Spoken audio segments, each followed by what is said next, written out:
Welcome to New York. Our journey across America along US 6 has introduced us to new people, cultures, and sites. I especially like it when our travel allows us to pay homage to family history. So if you're wondering why we're so far north of 6, it's because we're going up to Seneca Falls so I can do some family history stuff, and then we're going to get back on 6 again and hopefully finish it up before the end of the week. But this is Memorial Day weekend. Everything is booked. So we're just kind of trying to hang around the Finger Lakes area until the weekend is over. And now we have found a harvest host just north of Syracuse called Abbott Farms.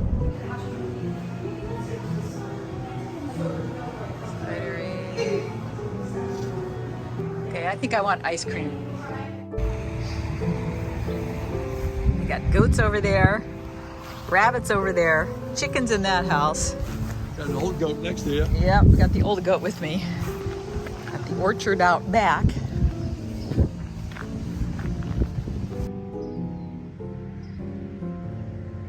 This should be a nice night's sleep. I got, of course, mint ice cream, mint and chocolate chip. John got some mixed berry pie.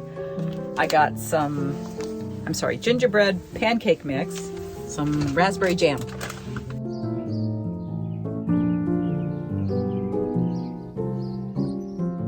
I wasn't about to miss an opportunity to see the places my grandmother often spoke about, and this being Memorial Day weekend, I was determined to find the gravestone of her father, a Civil War veteran. My paternal grandfather was born in Syracuse in 1874. My paternal grandmother was born in Seneca Falls in 1883, and my father was born in Marcellus in 1915. St. John's Church.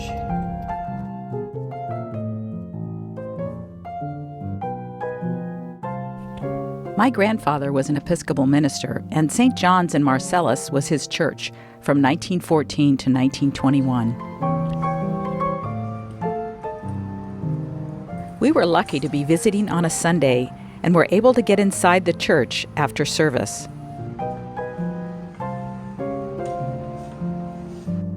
Wow, this has been here since 1824. Wow. Yeah. Neat, thank you. Absolutely.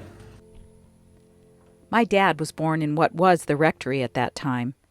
He said he remembered that there were stables behind their home where my grandparents would hitch up a horse and go to the train station to welcome returning soldiers from World War I, or call on those who were sick during the Spanish flu epidemic.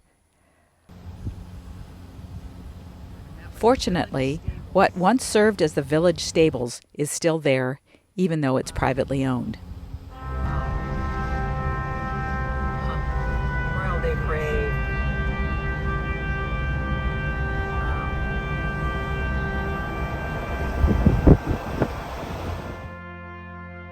It was my grandmother who sparked my interest in genealogy and regaled me with stories of growing up in a household with 11 children and a 3-hole outhouse.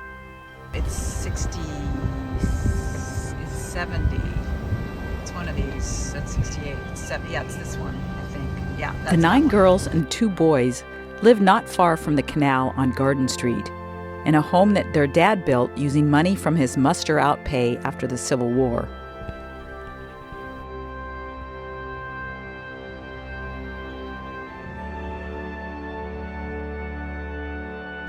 So, graduated a year early. She had a funny story about that. The principal or something pulled her aside and said, "You think you're smart, don't you?" And she said, "No, but my mother does." So this is supposed to be the old school back here on the back side. She met my grandfather when she was up on a ladder cleaning windows at her sister's farm.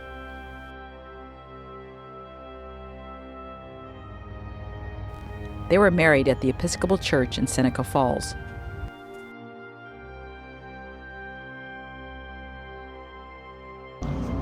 We might have lucked out because at 4 o'clock they have some kind of dinner. We're going to come back and see if they'll let us in. Seneca Falls has always been a canal town. The area known as the Flats is where so much of the heavy industry employed the men and women of the village. Zoomed out map, and so the Erie Canal runs Buffalo all the way to Albany. So if you wanted to go out to the Atlantic Ocean, you'd go over to Albany, down the Hudson River, and then out to the Atlantic Ocean, but you can also connect through Lake Erie. 2 of my great aunts worked in the mills. Their father worked for Horace Silsby, making pumps for fire engines. That's the guy that my great-grandfather served with in the war and said you'd always have a job.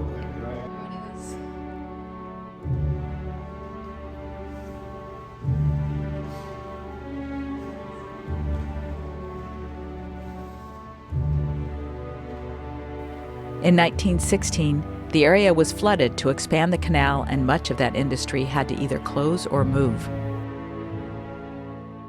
Dad told me about this company, Westcott Road Company. Yes. Dominoes. While waiting for the church to reopen for the community dinner, we made the short drive to Restvale Cemetery to find my great-grandfather's headstone. I think Horace Silsby is the one that my great-grandfather served with in the Civil War, and we just found his grave here. Yeah, now I can read it. It says 19th Infantry.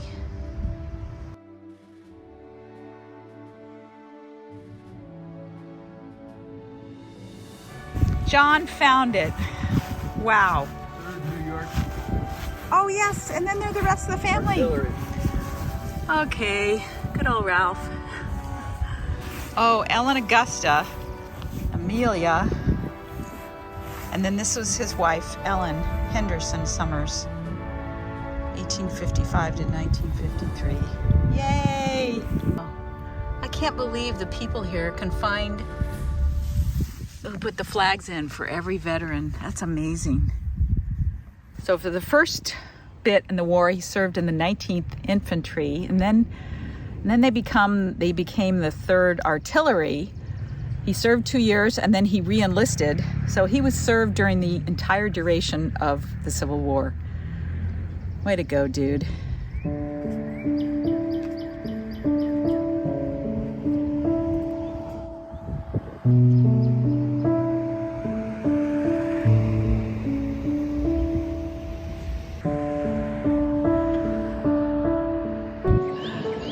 Try to break into the Trinity Church over here to see where my grandparents were married in 1906.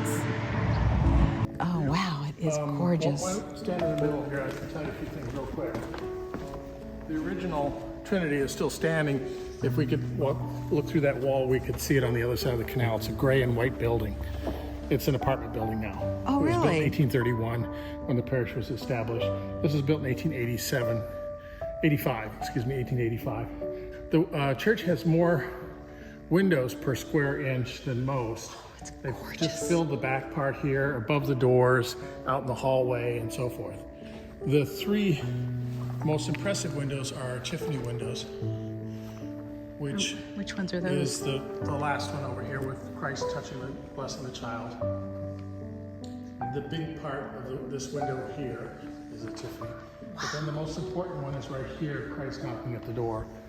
That was made by Tiffany himself. Wow.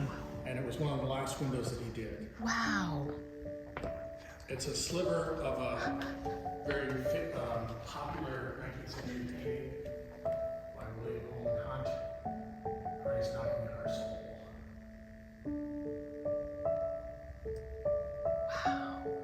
Wow. And they redid it as a chapel. So you were welcome to flip on this. Who built this church? Do you know anything details about that? The architect is not well known.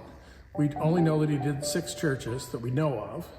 He was from Albany, and I'm kind of an expert on these things, and this man has no history at all. It's like he did a few churches and then he disappeared. What was his name? Frederick Brown and Walter Dawson. Okay. Dawson was the one who joined Frederick to do this church, and then he vanished after that. Both architects were from Troy. Troy, New York, for some odd reason, was the mecca for 19th century architects. Look at this picture, John. Whoa, that's Trinity before they flooded it. Okay, so the church was built here in 1885 on the hill. Yeah. Then in 1916 it was flooded by the state, and so much for the river. The river was filled with factories, so they flooded the riverbed, and then in doing that they also flooded the basement of the church. And the folklore says that the church told the state, "What are you doing? You're flooding their church." And they said, "Well, just then tear down the church and build another one." They said, "No, we're not going to do that." And so probably for the only time in history, New York State gave a church $25,000. What a great day it had been. I had a much more complete picture of my grandparents and the places they had called home. Finally, it was another short drive to a nearby state park. So every campsite is not going to work out on a trip like this. For example, yeah, we didn't go off-roading. That's just from the campsite. You got your muddy mess. Generator people over there in the Four Winds. And then you've got your 2 a.m. people right over there. I mean, seriously, 2 a.m. They were up talking to 2 a.m. So we had this place for 2 nights. We're leaving today. That's how we solve our problems. We just leave.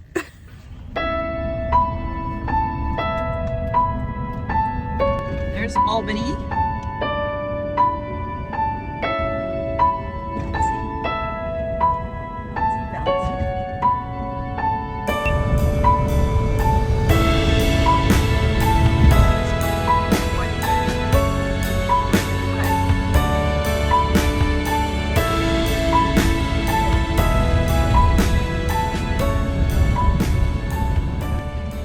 A sign that says nothing over 10 feet, passenger cars only on this Taconic Parkway. Not sure why, but what do you think, John? I think we're 9 feet 13 inches. This is a boat. Take exit 99, then keep right at the fork. So welcome to Connecticut. Welcome to Connecticut. Looks like Beverly Hills here. Big wide, you know, the wide green areas, the verges as they call them in Australia, and these huge houses.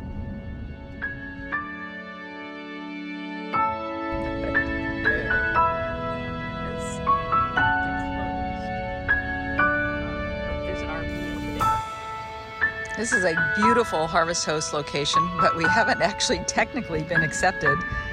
We're just hoping that they don't make us move because there's nothing else. What a beautiful Harvest Host this is. It's everything that the state park was not. It's quiet. It's beautiful. Ah, it's amazing. Lovely little pond.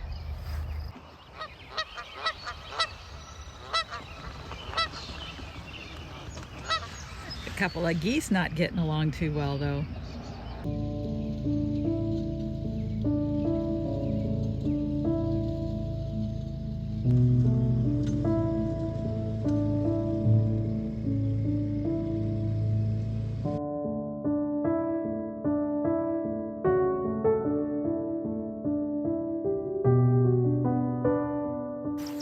Oh, they're so cute. Little duckling, little gooselings or whatever they're called. We're getting back on 6 today, and we're gonna stop at the Mark Twain house. God, we slept so well last night. This was a great Harvest Host. March Farm.